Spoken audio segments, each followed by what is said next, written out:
Lepo pozdravljeni, sem Darinka Kamenšek in predavam predmet zunanje revidiranje. To je izbirni predmet v 3. letniku dodiplomskega študija. Prav gotovo vas zanima, kaj se pri tem predmetu pogovarjamo.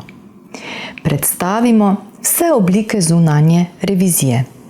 Največ pozornosti pa posvetimo reviziji računovodskih izkazov, ki je ena izmed najpogostejših oblik zunanje revizije.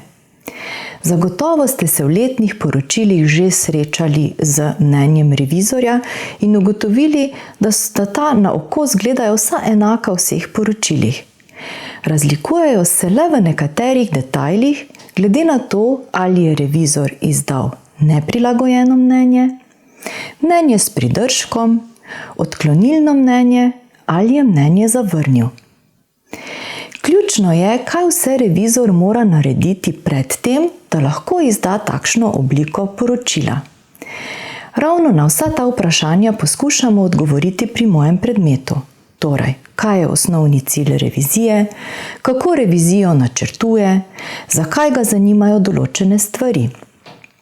Praviloma postavlja vsa ta vprašanja revizor zato, da oceni revizijska tveganja, ki vplivajo na načrtovanje njegovega dela, da bo lahko izdal eno izmed oblik poročil.